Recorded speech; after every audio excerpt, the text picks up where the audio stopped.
అందరికీ నమస్కారం. Welcome to BRK. నేను మీ రమ్య. ఈరోజు మనతో పాటు mutual funds PMS and AIF distributors Bonigal Salman garu ఉన్నారు. మాట్లాడి తెలుసుకునే ప్రయత్నం చేద్దాం. సార్ నమస్కారం. నమస్తే అమ్మా. సార్ పేద ప్రజలు ధనవంతులుగా మారాలంటే ఎలాంటి ఇన్వెస్ట్మెంట్లు చేస్తే వాళ్ళు ధనవంతులుగా మారే అవకాశం ఉంటుంది? ఇన్వెస్ట్మెంట్ ఆప్షన్స్ ఇప్పుడు మధ్యతరగతి వారు ఎస్పెషల్లీ మా తాపత్రయం వెంట పేదవాళ్ళు మధ్యతరగతి వాళ్ళు ఎటువంటి ఇన్వెస్ట్మెంట్ ఆప్షన్స్ చేస్తే వాళ్ళు ధనవంతులు అవుతారు అన్న దాని మీద ఫోకస్. నేనేం చెప్తున్నా అంటే ఈక్విటీస్లోకి రండి. సంప్రదాయబద్ధమైన సేవింగ్స్ని వదిలిపెట్టి అంటే బ్యాంక్ ఎఫ్డీలు, ఆర్డీలు, పోస్ట్ ఆఫీస్ ఎఫ్డీలు, ఆర్డీలు, ఇన్సూరెన్స్ పాలసీస్ అలాంటివి వదిలిపెట్టి కొంచెం రిస్క్ తీసుకొని కంపెనీస్కి ఓనర్స్ అవ్వండి అన్నది నేను చెప్తున్నాను. కంపెనీస్కి ఓనర్స్ అవ్వండి అంటే దాన్నే ఈక్విటీస్ అంటారు. ఓకే అమ్మా. అయితే నేనేమంటున్నానంటే ఏ కంపెనీస్లో ఓనర్స్ అవ్వాలి? మనం మనం మన చుట్టూ బ్యాంక్స్ ఉంటాయి. మనం అర్థం చేసుకోవాల్సింది ఏమిటంటే ఏ బ్యాంకు ఎక్కువ ప్రజల విశ్వాసం చూరగొంది, ఏ బ్యాంకు చక్కగా లోన్స్ ఇస్తుంది, ప్రజలకి ఎక్కువ డబ్బు ప్రాఫిట్స్ చేస్తుంది, మీకు తెలుస్తుంది. అలాంటి బ్యాంక్స్లో మీరు 1-2 బ్యాంక్స్లో మీరు ఓనర్స్ అవ్వడానికి ప్రయత్నించండి. అలాగే మీ చుట్టూ హాస్పిటల్స్ ఉంటాయి. ఇప్పుడు మనం ఏం చేస్తాము, మనకి ఏమైనా హెల్త్ బాగాలేనప్పుడు బెస్ట్ హాస్పిటల్ ఏమిటి అని మనం అడ్మిట్ అవుతాం. అలాంటి బెస్ట్ హాస్పిటల్ కంపెనీస్లో 2 రకాలు ఉంటాయి: private limited, public limited. Public listed limited కంపెనీస్లో మీరు ఓనర్ అవ్వచ్చు. ఆ బెస్ట్ హాస్పిటల్స్లో ఓనర్ అవ్వడానికి ప్రయత్నించండి. మనం కార్లు కొంటాం. ఏ కార్లు బాగా ప్రాఫిట్స్ చేస్తున్నాయి, ఏ కార్లు ఇన్నోవేషన్గా ప్రోడక్ట్స్ సేల్స్ ఎక్కువ ఉన్నాయి, అలాంటి కంపెనీస్. బైక్స్ కంపెనీస్, తర్వాత మనం వాడే energy power companies, steel companies. మనం ఇన్సూరెన్స్ తీసుకుంటాం, అది లైఫ్ కావచ్చు, హెల్త్ కావచ్చు. లైఫ్, హెల్త్ ఇన్సూరెన్స్ కంపెనీస్లో 1 or 2. అంటే మన చుట్టూ ఏ కంపెనీస్ అయితే ఉన్నాయో ఆ కంపెనీస్లో ఓనర్స్ అవ్వమని నేను ప్రజలను కోరుకుంటున్నాను. ఒక హాస్పిటల్లో చిన్న ఉద్యోగం అంటే ఆఫీస్ బాయ్ ఉద్యోగం అయినా పర్వాలేదు, మీరు హాస్పిటల్లో ఓనర్ అవడానికి అవకాశం ఉంది. అంటే ఇదంతా కూడా ఇన్వెస్ట్మెంట్ ద్వారానే సాధ్యమవుతుంది. ఇప్పుడు ఇన్వెస్ట్మెంట్ ద్వారానే అమ్మా. ఇప్పుడు చాలా మన దేశంలో చేసే మిస్టేక్ ఏమిటంటే మనం ఏ ఉత్పత్తులు అయితే వాడతామో, ఎఫ్ఎంసీజీ ఉత్పత్తులు, సోప్స్ కానీ, పేస్ట్ కానీ, ఆయిల్ కానీ, ఆ కంపెనీస్లో ఓనర్స్ అవ్వటానికి మనం ట్రై చేయాలి, వెనకాడతాం.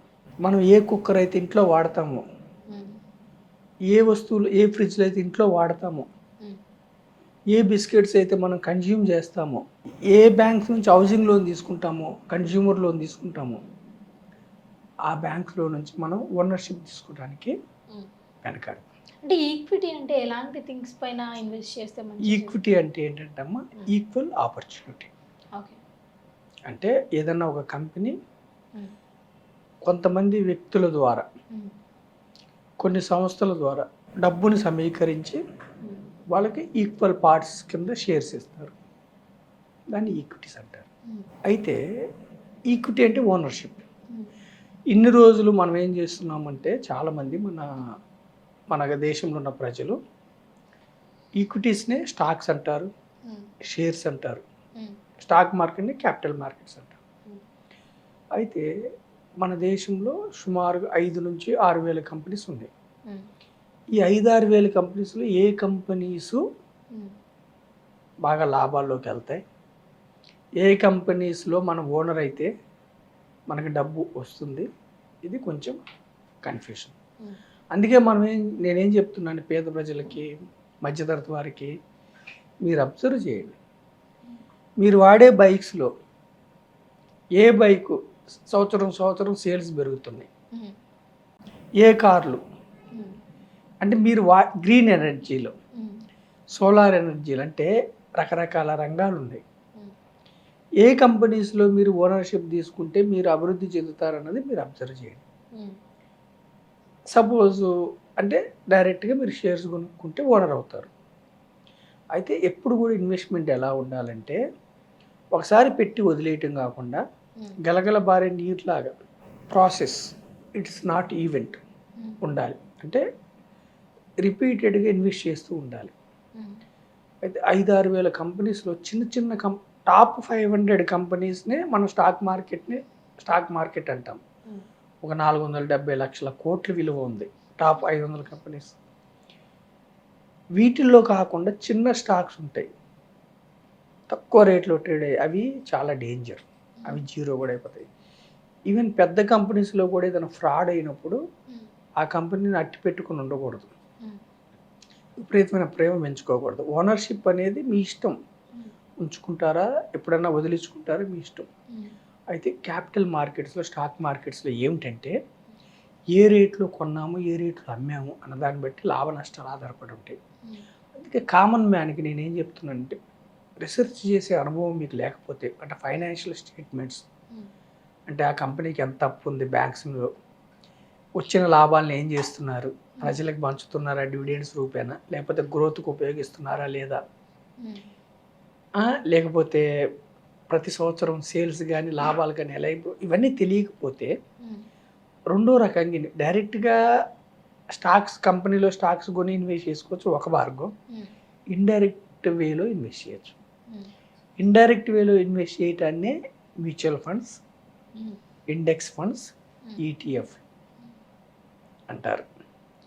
ఈ ఇండెక్స్ ఫండ్స్, మ్యూచువల్ ఫండ్స్లో ఉన్న లాభం ఏమిటంటే, మీరు పెద్దగా రీసెర్చ్ అయిపోయినా మీకోసం కొంతమంది స్టాఫ్ ఉంటారు, రీసెర్చ్ టీం ఉంటుంది, ఫండ్ మేనేజర్ ఉంటారు. మీ డబ్బులు మీరు 100 రూపాయలు ఇస్తే కూడా, చిన్న వ్యక్తి 100 రూపాయలు ఇచ్చే వ్యక్తి కూడా ఒకే కంపెనీలో పెడితే ఒక్కొక్కసారి ఆ కంపెనీ దెబ్బతింటే డబ్బులు పోయే అవకాశం ఉంది. ఆర్థిక సూత్రం ఏమిటంటే అన్ని గుడ్లు ఒకే ట్రేలో పెట్టకూడదు, ట్రే కింద పడితే పగులుతుంది. కాబట్టి ఆర్థిక సూత్రం ఏమిటంటే వివిధ రకాలమైన డైవర్సిఫికేషన్ చేయాలి. అంటే మ్యూచువల్ ఫండ్స్లో ఏం చేస్తారంటే ఒక 30 నుంచి 50 కంపెనీస్లో 100 రూపాయలు ఇచ్చిన వ్యక్తికి కూడా డైవర్సిఫికేషన్ చాలా కంపెనీస్లో ఇన్వెస్ట్ చేస్తారు. మళ్ళీ ఫండ్ మేనేజర్ నిరంతరం వాళ్ళు దాని మీద కాన్సన్ట్రేషన్ చేస్తారు. అలాగే రీసెర్చ్ టీం ఉంటుంది.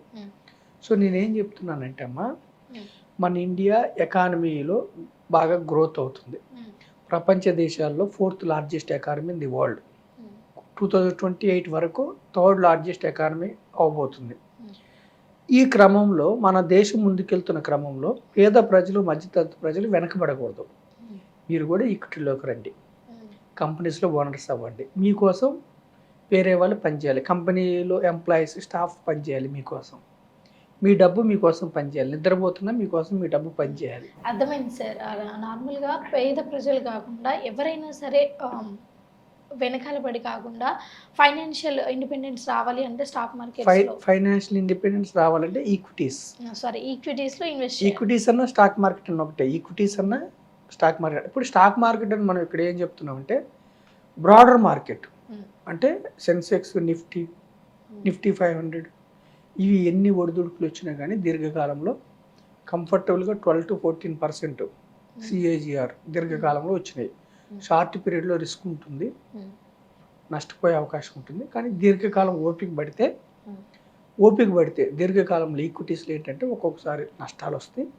మీరు వెయిట్ చేస్తే కామన్ మ్యాన్ ధనవంతుడు అవడానికి ఒక మంచి అవకాశం ఈక్విటీస్.